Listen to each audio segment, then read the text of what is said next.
हरियाणा में आईडीएफसी और AU small bank के फर्जीवाड़े के मामले की जांच लगातार सीबीआई कर रही है। इस मामले में 2 आईएएस अधिकारियों को सीबीआई गिरफ्तार कर चुकी है।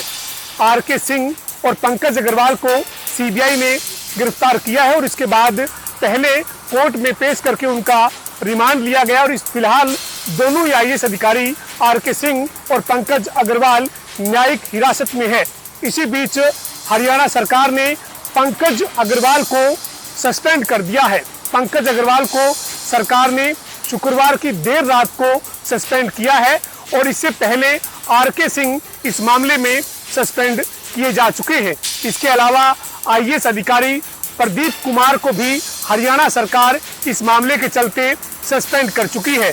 हालांकि अभी तक उनकी कोई गिरफ्तारी नहीं हुई है, लेकिन इस बीच प्रदीप कुमार ने अग्रिम जमानत याचिका कोर्ट में लगाई है।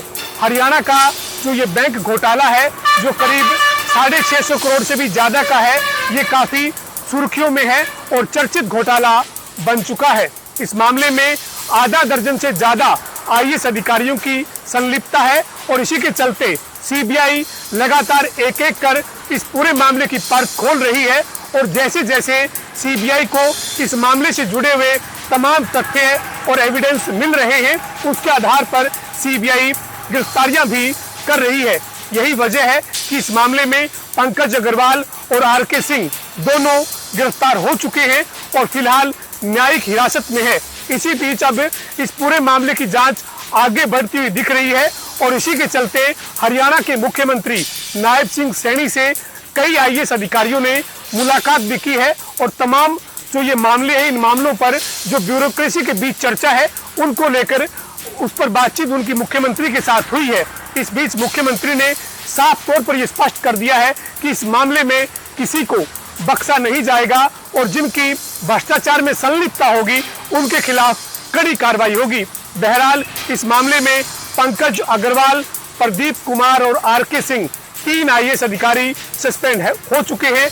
2 की गिरफ्तारी भी सीबीआई ने करके उन्हें कोर्ट में पेश कर दिया है। बहरहाल ये देखना है कि आने वाले दिनों में इस मामले की जांच किस तरफ जाती है और कौन कौन बड़े अधिकारी सीबीआई के शिकंजे में फंसते हुए नजर आते हैं।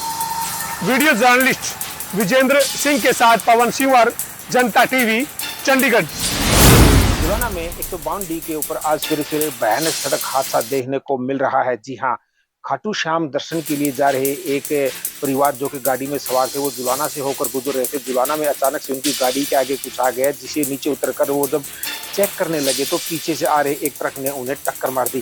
टक्कर इतनी जोरदार थी कि गाड़ी नीचे जा पड़ी और वो ट्रक भी उस गाड़ी के ऊपर जा पड़ा। इसके अंदर 3 लोगों की मौके पर ही मौत होगी, जिनके सामान्य अस्पताल में भिजवाया गया और 2 महिलाओं को गंभीर रूप से जो घायल होगी, जिनको जुलाना के सामुदायिक स्वास्थ्य केंद्र से करनाल के लिए रेफर कर दिया गया है।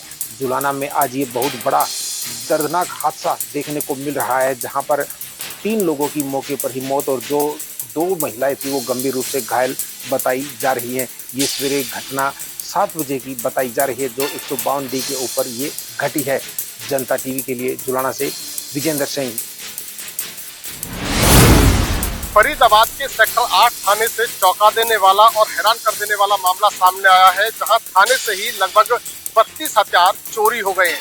जी हां, आपने सही सुना, थाने में ही काम करने वाले के कर्मचारी ने एक एक कर करके 32 लाइसेंसी हथियारों को चोरी कर लिया। फिलहाल तस्वीर आप देखिए कि उसी सेक्टर 8 थाने में मौजूद हूँ मैं और यहाँ के माल खाने से ही 32 लाइसेंसी हथियार चोरी कर लिए जाते हैं। पुलिस को कानों कान खबर तक नहीं होती। माल खाने से हथियार चोरी हुए हैं, जिनमें पिस्टल और रिवॉल्वर शामिल है।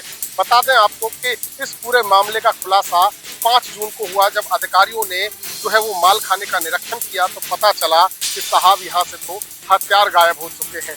जिसके बाद अधिकारियों के कान खड़े हो गए। आनंद फानन में जो है वो कमेटी गठित की गई, टीम गठित की गई और उसके बाद से जो है वो लगातार इस पूरे मामले में कार्रवाई की गई। बताया जा रहा है पुलिस के द्वारा कि अब तक इस पूरे मामले में लगभग 21 आरोपियों को गिरफ्तार कर लिया है, जिसमें मुख्य आरोपी जो कंप्यूटर ऑपरेटर था वो भी शामिल है। इसके अलावा 32 जो हथियार चोरी किए गए थे वो भी बरामद कर लिए गए हैं, ऐसा फिलहाल पुलिस का कहना है। जानकारी के मुताबिक पुलिस के साथ रहकर ही एक आरटीआई का जो है वो अभ्यर्थी था, यानी कि विद्यार्थी था, और वो कहीं ना कहीं यहाँ पर अप्रेंटिस का काम करता था, कंप्यूटर ऑपरेटर का काम करता था, और उसी के पास जिम्मा था माल खाने में जो भी सामान आता है उसको दस्तावेजों में, कागजों में चढ़ाना और जो है वो उतारने का काम जो है वो कहीं ना कहीं करता था। और धीरे धीरे उस कर्मचारी ने पुलिस की ही नाक के नीचे से जो है वो एक दो नहीं बल्कि 32 हथियार गायब कर लिए।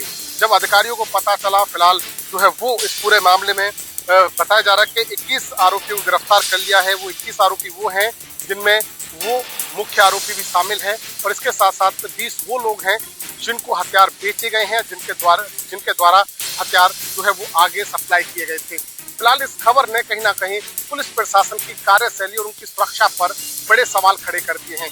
जिन पुलिस कर्मियों के कांधे पर शहर की सुरक्षा का जिम्मा होता है, बड़ी बड़ी चोरी की वारदातों को खुलासा करने का जिम्मा होता है, उन्हीं की पुलिस थाने से जो है वो चोरी की इतनी बड़ी वारदात हो गई और पुलिस को कानो कान खबर नहीं हुई। अभी फिलहाल जो है वो पुलिस अपनी पीठ थपथपाने को लेकर जो है वो फिलहाल कार्रवाई की बात कही है और आरोपियों को गिरफ्तार करने का दावा कर रहे हैं। हालांकि अभी तक ना तो उस 32 हथियारों की बरामदगी का कोई वीडियो फोटो मीडिया के लिए जारी किया गया है, और ना ही जो आरोपी गिरफ्तार किए हैं उनको लेकर कोई जानकारी मीडिया से साझा की गई है। फरीदाबाद से जनता टीवी के लिए मुख्य